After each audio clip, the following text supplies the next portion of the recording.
Hello friends, my name is Vaidehi Patel from Ashwamegh Vidyalaya. तो आज हम चैप्टर 7 का देखेंगे। सोच अपनी अपनी। किसी विषय के पक्ष और विपक्ष में तर्क वितर्क सहित अपने विचारों की अभिव्यक्ति ही वाद विवाद है।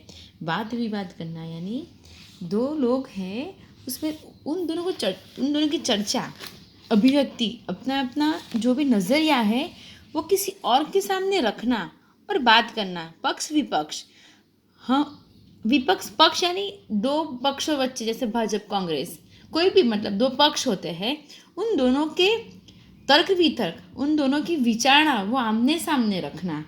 तो विचारों की अभिव्यक्ति ही वाद विवाद कहती है कि हाँ भाई, मेरे मंतव्य से तो ये ठीक है, वो बोलता है कि नहीं ये गलत है, मेरे मंतव्य से तो वो ठीक है। मतलब क्या होता है कि सबके दिमाग में अलग अलग इमेजिंग शक्ति होती है, सबकी विचार श्रेणी अलग अलग होती है और सबको अधिकार है कि अपने अंदर की जो विचार शक्ति है, जो कल्पना शक्ति है, वो किसी और को बोले, कहे, है ना। मेरे हिसाब से मुझे ये ठीक लगता है, लेकिन ऐसा ज़रूर तो नहीं ना कि जो मुझे ठीक लगे वो सबको ठीक लगे। किसी और की विचार शक्ति भी अलग हो सकती है। वाद विवाद मौखिक भावाभिव्यक्ति का अत्यंत प्रभावशाली तथा महत्वपूर्ण रूप है। वाद विवाद में कोई एक विषय निर्धारित कर लिया जाता है। कुछ विद्यार्थी उस विषय के पक्ष में तथा कुछ विपक्ष में अपने अपने तर्क इकट्ठे करके कार्यक्रम के दिन श्रोताओं के सामने प्रस्तुत करते हैं। एक वक्ता पक्ष में अपने विचार रखता है तो दूसरा वक्ता विपक्ष में। इस प्रकार वक्ताओं को अपनी बात की पुष्टि तथा अविपक्ष के कथन के खंडन का अवसर मिलता है। नीचे दिए गए चित्रों को ध्यान से देखिए, फिर उन पर आधारित प्रश्नों पर कक्षा में वाद विवाद करवाइए। तो फ्रेंड्स, ये जो है वो गांव का है। नदी है, छोटे छोटे घर है, कोई नहा रहा है, कोई कपड़े धो रहा है, ये मिट्टी के घड़े बना रहा है ना, ये बुलोक कार्ड है। और ये जो है वो नगर का है, सिटी का है। बड़े बड़े इमारतें हैं, गाड़ियाँ हैं, सब ऑफिस जा रहे हैं, है ना, इन दोनों में। तो आज हम देखेंगे कि दोनों चित्रों में क्या अंतर है, डिफरेंसेस क्या है। तो दोनों चित्रों में से एक चित्र गांव का और दूसरा नगर का है। गांव के चित्र में नदी है ना बच्चों। इसके घाटों पर नहाते, कपड़े धोते, पानी भरते और काम करते होंगे। गांव में कच्चे घर हैं, लोग मामूली कपड़े पहने हुए हैं, लेकिन गांव में बड़ी शांति का वातावरण है, वो तो है ही। और नगर के चित्र में चौड़ी और दो तरफा सड़क है, पक्के मकान है, सड़क पर वाहन चल रहे हैं, वाहनों के कारण शोर है, लोग आधुनिक वेशभूषा में है ना। दोनों के डिफरेंसेस हमने देख लिए। सेकंड है, गांव तथा नगर के जीवन में क्या अंतर है और तुम्हें कौन सा रुचिकर लगता है, क्यों। अभी तो हम लोग सिचुएशन ऐसी है कि हम क्लास में हम साथ में नहीं है, लेकिन ये चैप्टर का स्कूल में क्लास में सब साथ में पढ़ते तो बड़ा मज़ा आता। क्यों?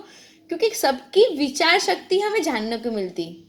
मैं जो भी पूछती तो सबके अलग अलग, किसी को गांव अच्छा लगता, किसी को सिटी अच्छी लगती, है ना। तो इसमें सबके जो मन में जो है विचार है वो हमें जानने को मिलते। आगे, क्या तालाब का जल पीने के लिए योग्य है या नदी, यदि नहीं तो क्यों। ये बात अच्छी है कि तालाब का जल पीने के लिए योग्य नहीं होगा।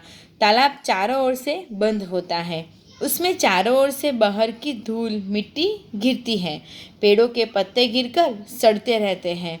लोग तालाब के किनारे कपड़े धोते हैं और जानवरों को नहलाते हैं।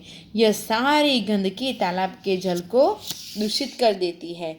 यह दूषित जल पीने से हैजा, पेचिश आदि तरह की जानलेवा बीमारियां होने की पूरी संभावना रहती है, इसलिए तालाब का जल पीने के योग्य नहीं है।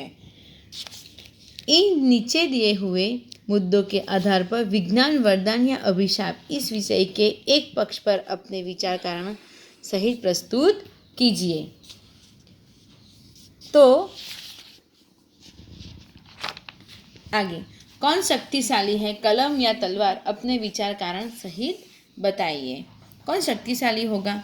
कलम लिखने का काम करती है ना बच्चों। तलवार युद्ध में काम आती है।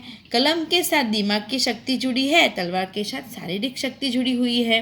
कलम कविता, कहानी, उपन्यास, जीवन चरित्र आदि लिखती है, तलवार गले काटती है और खून बहाती है। बच्चों, कौन सी अच्छी लगती है आपको? अगर ये चैप्टर में आप सब हमारे साथ होते क्लास में तो बड़ा मज़ा आता। क्यों? क्योंकि सबका व्यू हमें जानने को मिलता, किसी के दिमाग में क्या चलता, किसी के दिमाग में क्या चलता है। सबकी अलग अलग इमेजिनेशन होती है ना। और कलम आनंद देती है, उससे समाज में सुख शांति का प्रसार करती है। रामायण, महाभारत ये सब कलम से ही तो लिखी जाती है ना। और तलवार रक्षा का तो साधन जरूरी है, पर उसकी शक्ति कुछ समय तक ही रहती है। कलम की शक्ति युग युग तक छाई जाती है।